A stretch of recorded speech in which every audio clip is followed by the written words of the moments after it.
Welcome back. We're going to take a look in this lesson. We're going to really continue our whole study of the causes that led to the beginning of the war between the states, or the Civil War.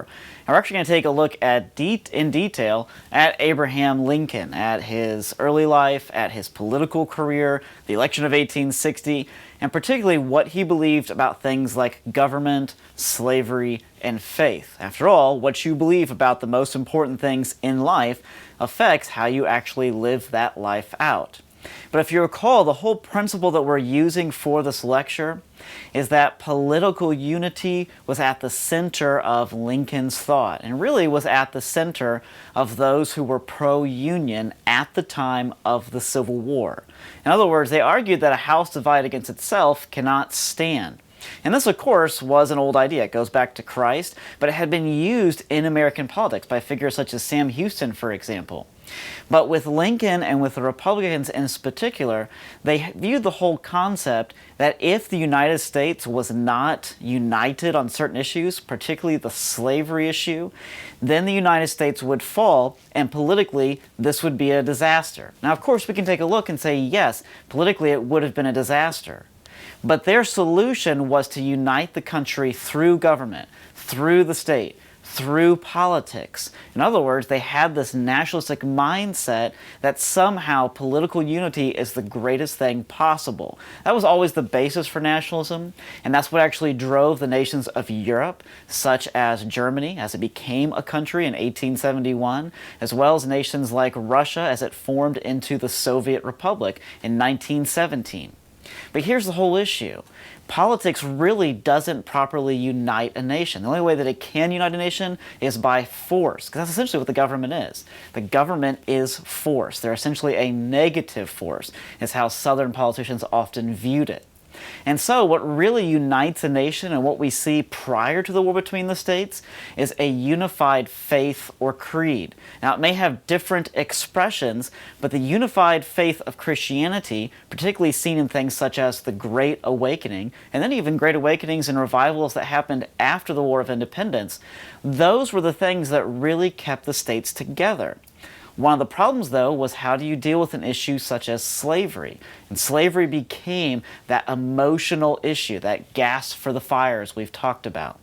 But what occurred at the war between the states, and what arose out of that conflict in 1865, was it really limited the traditional view of how we view government. In fact, it's very interesting how the Puritans or how the Dutch Reform viewed government. And I want you to note this.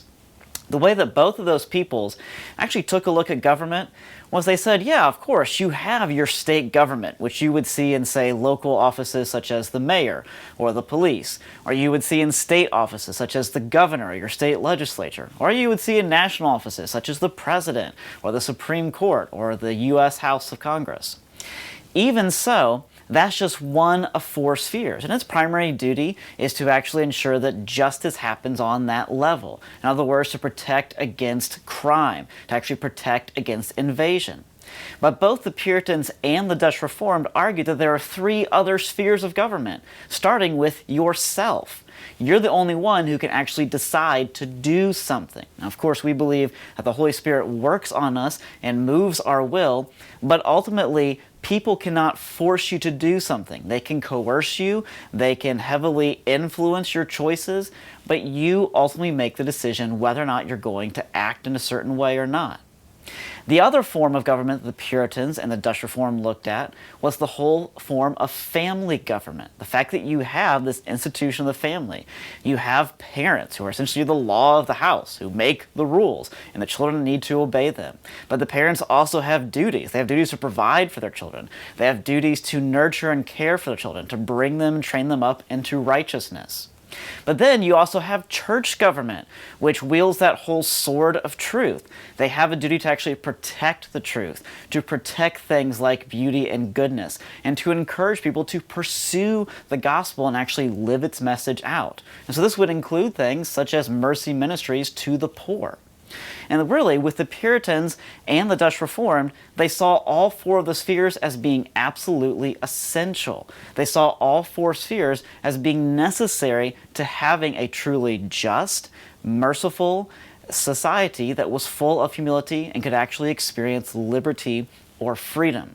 The problem, of course, that came out of the war between the states was it tended to de-emphasize the role of the self, the family, and the church, and it tended to raise up the role of the state, which is something that has been gradually built upon ever since. Although, of course, there's always different forces going into the way that we live. Still, what we're looking at in terms of our story during this lesson is how the nation was divided. And we've already talked about things like secessions. We've already talked about the views of slavery. We've already talked about how the different cultures or the different regions had various distinctions. So we're going to take a look at in this lesson is how three specific men who all served in great posts of power on the federal level, all of these men who were unifiers, and all of these men formed together what was known as the Great Triumvirate. This is men, of course, such as Henry Clay, Daniel Webster, and John C. Calhoun. All of these men practiced a remarkable statesmanship in which they were willing to negotiate with each other and actually make compromises, recognizing the role and status of the federal government, but also recognizing state sovereignty. In fact, it was really the work of these three men, who were all House of Representatives, who were all senators, and all served as Secretary of State under different presidents. It was the work of these men, you could say, that prevented the war between the states from happening much earlier and actually kept that early federation of the United States together and moving forward. Let's take a look at them individually. We'll start with Henry Clay. Now, if you recall, I've given you three regions, the North, the South, and the West in the previous lesson. And Henry Clay really hailed from the West. He actually specifically came from Kentucky. Kentucky was a slave state. It does have a great Southern culture, but it also was one of those essential Western states at the time, being essentially a part of that Ohio Valley region, largely settled by the Scotch-Irish. And Clay himself was a remarkable politician. He was someone who had served in the House of Representatives for Kentucky. He would later become a senator for Kentucky, but he also served as Secretary of State to the President John Quincy Adams. Clay himself was self-educated. He was a self-made man, as they said, meaning he became this lawyer of great success and great wealth, but he really did that coming from fairly humble beginnings. Now, what we know about Clay's character, something that I've mentioned in the past, is that Clay was a bit of a player, or a bit of a playboy, you could even say. Clay was somebody who was known for his drinking, his gambling, and his sometimes chasing after women who were not his wife. However, despite Clay's problems with his character, he was a very passionate and a very animated speaker. He was someone that when he spoke, he naturally demanded people's attention. So he really was one of the great leaders of the Congress, despite his private problems. Now, of course, we have to keep in mind that what you are in private does affect who you are in public, and that certainly was true in Clay's case. Nonetheless, his incredible gifts make him a central figure at this time in our history. For example, it was Clay who, along with men like Daniel Webster and John C. Calhoun, managed to ward off that nullification crisis in the 1830s. That was when South Carolina threatened to not enforce the law of the tariffs in its own state, and Andrew Jackson contemplated sending U.S. troops down there to make them do so. It would have been a civil war. However, men like Clay were able to negotiate a lower tariff. They didn't really get rid of the principle of the tariff, but they made it an easier pill to swallow, so to speak, for South Carolina, and he prevented a war with the help of men like John C. Calhoun and Daniel Webster. He also, together with those men, forged things such as the Missouri Compromise in 1820 or the Great Compromise of 1850, which also kept the states together and prevented a civil war some 11 years before it would actually happen. He, of course, was not alone. He was joined by men such as Daniel Webster, the second great leader in our triumvirate here. Daniel Webster came from the north. In fact, he was from New Hampshire. And Daniel Webster served as a representative. He also served as a senator, and he also served as a Secretary of State under Millard Fillmore. Webster was an interesting figure. He had actually been a teacher early on, had actually chosen that profession not because he had a love for teaching, but because he wanted to earn money to actually put one of his siblings through school. Eventually, though, he became a lawyer, and he was known for his incredible grasp of constitutional knowledge. In fact, he was brought in on key constitutional cases quite often. In fact, I don't know if there's another lawyer in our entire history who has argued as many cases before the Supreme Court as Daniel Webster has. He would argue some 223 cases himself before the greatest court in the land, winning some half of them. One thing about Webster is that Webster did not have the character of Clay. In fact, he really had a very Puritan ideal, was himself an Orthodox believer in Christianity, and really had a gift for eloquent speech. He was known for using precision language. He knew exactly what term to use and when to use it. So, for example, his famous 1830 speech, the reply to Hayne, is still considered by many to be the most beautiful, most eloquent, most persuasive speech of all time throughout all of our congressional history. And he was always principled in his speeches in such a way that people who often had a different opinion prior to hearing one of his speeches would change their opinion based upon the logical, precise principle that Webster would give forward in his speeches. This made him a key ally to Henry Clay. It brought the West and the North together, which of course meant that they needed a Southern ally. And they found that in John C. Calhoun. Now, Calhoun came from South Carolina. He also served as a representative. He also was a senator and a Secretary of State, but he was also a Secretary of War and a Vice President. So he served in the cabinet under 3 different presidents.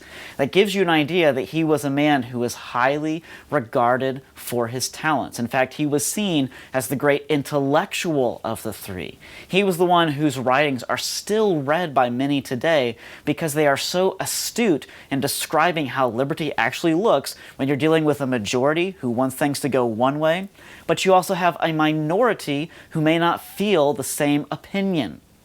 And so, Calhoun, who was the great intellectual, was somebody who's rather interesting because he often waffled between Orthodox Christianity. He'd been raised in the Reformed background, in the Reformed tradition, but he sometimes kind of flirted with the whole idea of Unitarianism.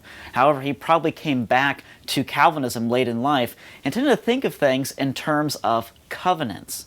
In fact, Calhoun, who was always pro-slavery, took an interesting position on it. He really saw it as a states' rights issue, meaning the state should decide how slavery should actually go. He always supported it publicly. This is one of the interesting contradictions with Calhoun, but he always derided it privately. Of course, as a problem, you have to ask the question, why didn't he actually publicly say what he really believed? And that's not really, though, the point of Calhoun. The point of Calhoun is what we call the concurrent majority. This is a kind of a fancy term, but the idea is rather simple. The idea of concurrent majority is when you have a majority that all votes for a single idea or a single issue, and then you have minorities who do not agree with it. Those minorities must be protected, and those minorities should have a way to be exempt from the culture or from the decision of the majority. It's actually a political idea that has been carried on down to our present day when we approach, say, national law that we don't agree with as a minority. But Calhoun really was committed to the whole idea of the original Confederacy, that whole covenant between states and the federal government. The federal government had a limited power, and the states also had a limited power, but they were to be in mutual respect to each other. In fact, I'll simply read to you Calhoun's words. He said this, "Stripped of all its covering, The naked question is whether ours is a federal or consolidated government, a constitutional or an absolute one, a government resting solely on the basis of the sovereignty of the states, or on the unrestrained will of a majority, a form of government, as in all other unlimited ones, in which injustice, violence, and force must ultimately prevail. In other words, what Calhoun successfully did with Clay and Webster was they maintained the whole idea of a constitutional government that respected the rights both of the federal level and the state level. It didn't always produce things that we like, but it maintained that proper balance and tension of power. What Calhoun, and I would argue even Webster and Clay, feared was what would happen if a federal government took over states' rights and actually did things that went against the Constitution. As we'll see, that really is in many ways what occurred in the war between the states and really caused the war between the states. Slavery was mixed into that, but it was not the primary cause. We'll take a look at that as we unpack these ideas in future videos.